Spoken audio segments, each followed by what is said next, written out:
A very warm and hearty good morning to my friends and students.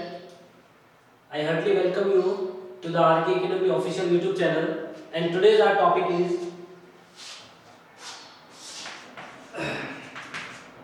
(1857) revolution. आज हमारा topic रहेगा 1857 revolution. Before start this topic, शुरू करने से पहले there are some things we have to know. कुछ चीजें ऐसी हैं जो हमारे लिए जानना बहुत जरूरी है. And these are हमारे यहाँ पर इन राजस्थान राजपूताना रेजिडेंसी की स्थापना हुई थी.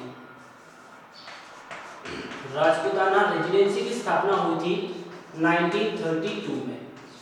कब हुई थी? 1932 में. इसके तहत राजस्थान में एजीजी अपॉइंट किए गए थे और उस एजीजी का प्रधान कार्यालय बनाया गया था अजमेर में. कहाँ पर? अप्रोक्सीमेटली यहाँ पर बनाया गया था.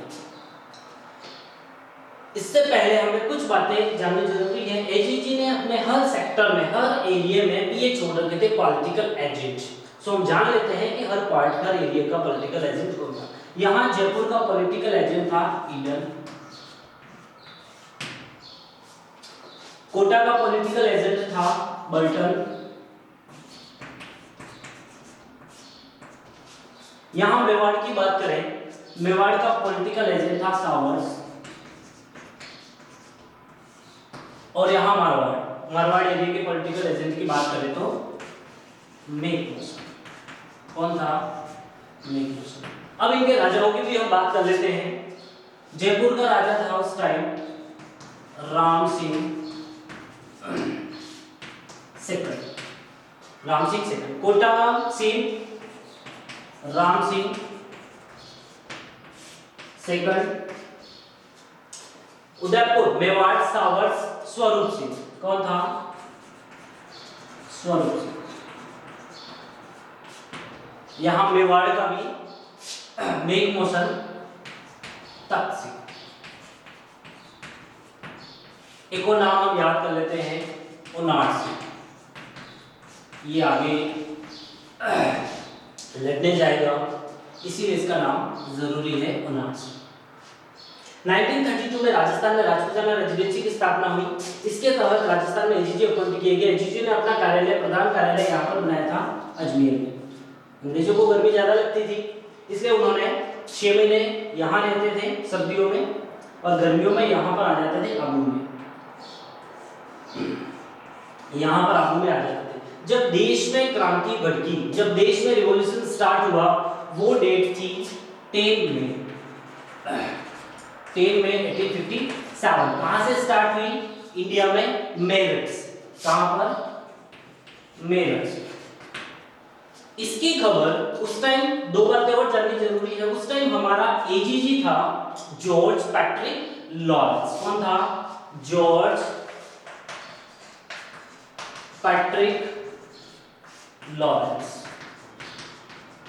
जॉर्ज पैट्रिक लॉरेंस हमारा एजीजी था और वो यहाँ पर उस टाइम आबू में था. देश में 10 मई को क्रांति भड़की. इसकी खबर हमारे एजीजी को, जॉर्ज पैट्रिक लॉरेंस को, लगभग 19 मई को पता चला. 19 मई को पता चला इसको. सबसे पहले इसने क्या किया? सारे यहाँ के जो लोकल रियासती राजा थे उनको लेटर लिखे, यानी पत्र लिखे, और उस पत्र में उसने एक ही चीज याद दिलाई, सहायक संधियां.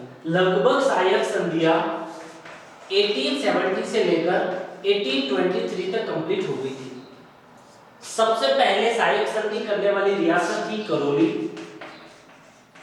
और सबसे अंतिम में सहायक संधि करने वाली रियासत थी, वो थी सिरोही. कौन थी? सिरोही. अब हम आगे देखें. इसको पता चला 19 मई को. सबसे पहले इसने पत्र लिखे सारे राजाओं को, और यही बात याद दिलाई कि क्रांतिकारियों का कोई भी सपोर्ट नहीं करेगा. मुसीबत के टाइम आप हमारा सहयोग करो, आपका मुसीबत का टाइम आएगा तो हम आपका सहयोग करेंगे. इसने सबसे पहले सबको लेटर लिखे. अब यहाँ पर हमारे एजीजी को एक टेंशन प्रॉब्लम सता रही थी. वो थी यहाँ पर अजमेर में इनका जो प्रधान कार्यालय था, यहाँ पर बहुत सारा खजाना, गोला बारूद वगैरह रखा हुआ था. इसको बड़ी टेंशन थी. इसको बड़ी टेंशन थी, यहाँ इस कार्यालय में सारा गोला बारूद वगैरह रखा हुआ था कि यहां पर जो 15 NI के जो सोल्जर हैं वो हिंदुस्तानी थे। इसको भरोसा नहीं था, क्या पता राजस्थानी इंडियंस जो हैं कभी भी यहां पर क्रांति कर दे। इसने क्या किया, सबसे पहले यहां के जो सैनिक थे 15 NI को यहां से इसने यहां पर यानी कि नसीराबाद में, कहां पर, नसीराबाद ट्रांसफर कर दिया। तो 15 NI यहां पर आ गई और इससे पहले यहां नसीराबाद में एक और छावनी थी, उसका नाम था 30 NI। दो छावनियां होगी। अब ये सैनिक यहां पर आ गए, इनको भरोसा नहीं हुआ, इन्होंने यहां पर एक अंग्रेज ऑफिसर था जिसका नाम था न्यूब्री अंग्रेज ऑफिसर था। यहाँ के सोल्जरों ने पूछा कि क्यों भाई आपको हम पे भरोसा नहीं है, आपने हमें अजमेर से हटाकर नसीराबाद ट्रांसफर कर दिया है। न्यूब्री कोई अच्छा ढंग का जवाब नहीं दे पाया, उनको सेटिस्फाई नहीं कर पाया। यहाँ के सोल्जरों ने न्यूब्री को मार दिया और नसीराबाद में क्रांति भड़क गई। क्रांति नसीराबाद में, मतलब इंडिया में मध्य भारत 10 मई मध्य भारत मेरठ से स्टार्ट हुई थी, राजस्थान में भी मध्य राजस्थान से शुरू होगी। और वो डेट कौन सी थी, 28 मई। कौन सी डेट रहेगी, 28 में। यहाँ के सोल्जरों ने न्यूब्री को मार दिया और किसकी तरफ चले गए, दिल्ली, क्योंकि मेन केंद्र कौन सा था क्रांति का, दिल्ली। अब यहाँ पर क्रांति 28 को भड़क गई थी, अब क्रांति भड़केगी यहाँ पर नीमच में। अब क्रांति कहां भड़केगी, नीमच में क्रांति 3 जून। यहां पर एक अंग्रेज ऑफिसर था एबॉट, जिसका नाम था एबॉट। वो यहां के सैनिकों को शपथ दिला रहा था कि भाई आप, क्रांति का समय है, आप हमारे प्रति वफादार रहे, हम भी आपके लिए फेथफुल रहेंगे। यहां पर एक सोल्जर था मोहम्मद अली बेग और ये अवध का था। इसने एबॉट को बोला कि भाई हम आपके लिए क्यों वफादार रहे, आपका मुसीबत का टाइम है, हम क्यों वफादार है, आप हमारे लिए वफादार रहे थे क्या। मोहम्मद अली बेग उस बात को याद दिला रहा है। मोहम्मद अली बेग एक्चुअली अवध का था और अवध की जो रियासत थी उसको मिसमैनेजमेंट, कुप्रशासन का आरोप लगाकर अंग्रेजों ने ईस्ट इंडिया कंपनी में मिला दिया था। इसीलिए मोहम्मद अली बेग ने एबॉट से कहा क्यों भाई हम तुम्हारे लिए क्यों वफादार रहे, आपने हमारा सपोर्ट किया था। मोहम्मद अली बेग का इस बात का कोई जवाब एबॉट दे नहीं पाया, तो मोहम्मद अली बेग और इनके साथियों ने एबॉट को मार दिया। इसीलिए नीमच में क्रांति कौन सी डेट को भड़केगी, 3 जून को। अब जो हमारी मेन बात आती है, कौन सी छावनी की बात आएगी, यहां पर मेवाड़, मारवाड़ में एरिनपुरा में जो क्रांति भड़केगी वो डेट है 21 अगस्त। 21 अगस्त को जो सैनिक थे वो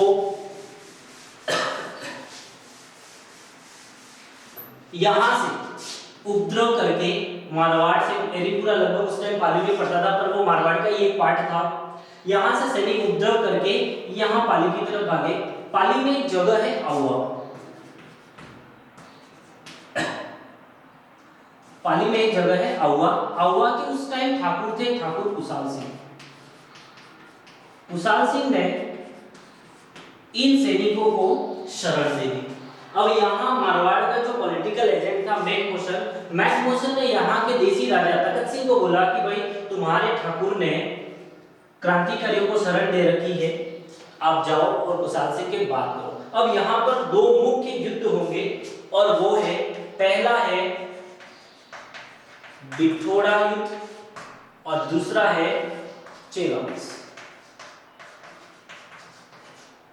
दोनों में ही कुशाल सिंह जीतेगा। बिठोड़ा युद्ध की जो डेट है वो है 8 सितंबर और चेलावंश की 18 सितंबर। जब मैकमोहन ने तखत सिंह को बोला कि भाई तुम्हारा आदमी है, उसने क्रांतिकारियों को शरण दे रखी है, तुम जाओ और इससे बात करो, तब तखत सिंह अपने सेनापति उनाट सिंह को भेजेगा। एक तरफ कौन है, कुशाल सिंह, और दूसरी तरफ यहाँ पर एक तरफ कुशाल सिंह और उनाट सिंह। कुशाल सिंह के हाथ उनाट सिंह लग जाएगा, उनाट सिंह को मार दिया जाता है। दूसरे बैटल में, चेलावंश बैटल में, अब यहां से political agent George Patrick Lawrence कौन कौन आएंगे, एक तरफ वही है हमारे कुशाल सिंह दूसरी तरफ George Patrick Lawrence, make motion और तखत सिंह, ये सारे लोग होंगे। कुशाल सिंह ने मेक मोशन को मार दिया, बैटल में किसको मार दिया? मेक मोशन को मार दिया, यानी कि पॉलिटिकल एजेंट को मार दिया। अब इतना बड़ा आदमी इस बैटल में मर गया। कौन से बैटल में? चेलावास बैटल में। इस बैटल को काला गोरा का बैटल भी कहते हैं, क्योंकि एक तरफ कौन थे? अंग्रेज जो गोरे थे, और दूसरी तरफ हम यानी हम काले थे। चेलावास बैटल में मेक मोशन इतना बड़ा आदमी मारा गया, अंग्रेज बड़े डर गए। उन्होंने एक आदमी, बड़े खतरनाक आदमी को बुलाया और उसका नाम था कर्नल होम्स। इसको बुलाया कर्नल होम्स। कर्नल होम्स ने आउवा के पूरे किले को घेराबंदी कर दी। अब कुशाल सिंह को लगा कि जीतना बहुत मुश्किल है। अब वो आउवा के किले से यहाँ पर सलूमर कुशाल सिंह आ जाता है। यहाँ का राजा था उस टाइम जोध सिंह। यहाँ पर आकर वो शरण लेता है और यहाँ से वो नीमच चले जाता है और नीमच जाके वो सरेंडर कर देता है। सरेंडर करने के बाद कुशाल सिंह के इसने क्रांतिकारियों का साथ दिया था, नहीं दिया था, इस चीज की जांच करने के लिए एक आयोग बनाया गया था और उस आयोग का नाम था मेजर टेलर आयोग। मेजर टेलर कहते हैं, मेजर टेलर आयोग ने बाद में कुशाल सिंह को निर्दोष साबित कर दिया था। अब हमारी जो मुख्य क्रांति भड़केगी, साथ साथ में स्क्रीनशॉट लेते रहना। अब हमारी जो मुख्य कोटा की क्रांति भड़केगी, यहाँ का जो पॉलिटिकल एजेंट था कोटा का, पहली बार कोटा में कोई छावनी नहीं थी। कोटा में जो विद्रोह हुआ था वो जन विद्रोह हुआ था। कोटा का जो पॉलिटिकल एजेंट था बर्टन, और यहाँ पर क्रांति किसके नेतृत्व में भड़केगी? जयदयाल और मेहराब खा के नेतृत्व में। यहाँ के लोगों ने बर्टन को मारकर कोटा के पूरे कोटा में इसके सर को घुमाया था। यहाँ पर लोगों ने राम सिंह को कोटा के किले में ही कैद करके रखा था और जनता ने 6 महीने तक शासन किया था और सुव्यवस्थित तरीके से जनता ने शासन किया था। बाद में राम सिंह को छुड़ा लिया गया था।